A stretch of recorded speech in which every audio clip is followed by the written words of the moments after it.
My husband Tucker was diagnosed with ALS when he was 32 years old. We were together for 16 years. I'm married in 2014. We have one daughter, Eloise, also known as Weesey. Tucker was unique, smart, unbelievably creative, made friends with anybody, and was adored by everybody. So when he initially got diagnosed, the symptoms were so mild. It was just the twitching, and then it was a very slow progression. When he got to be very immobile and eating was a challenge, and then we went to a feeding tube, we said that, we need to bring some additional resources in.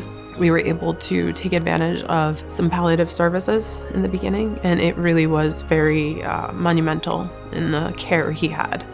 It was a bit of a security blanket, to be honest, just the team consistently knowing him, checking in on him, seeing his progression, knowing what is typical versus not typical for his behavior and his emotions and his demeanor. You think someone's just coming in the house to just be a nurse and a physician and provide medicine and treatment, but really the team supported us and helped us navigate insurances and the various systems and the path we should be taking based on his progression, and it really was such a relief.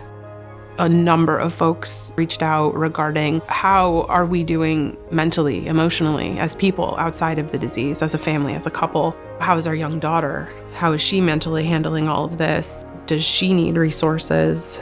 We were offered the chaplain services. That really was a huge benefit. Knowing that he was not very religious, she brought multiple resources, various religions, various spiritual things, readings, exercises. It was a very open dialogue meeting every time she was there.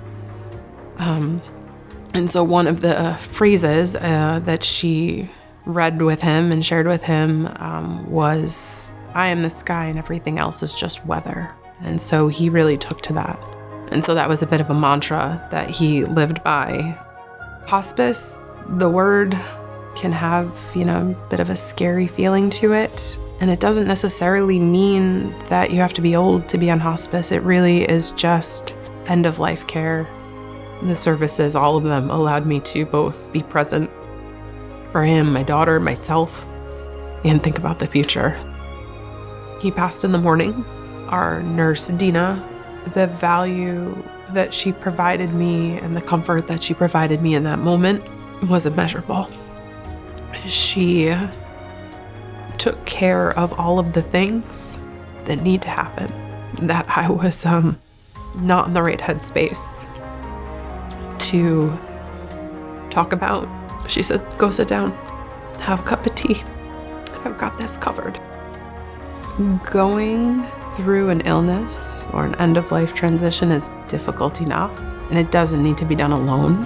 It doesn't need to be painful, scary, and if you have the right support, it can actually be quite peaceful.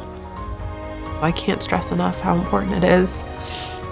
It's not something you're thinking about every day when you're waking up, that this is a service I'll need for you or a loved one, but it is a jewel to have the ability to connect with these folks and have them support you and support your family member through this transition. And it really is unique and special, and it's something that I would encourage anyone to take advantage of.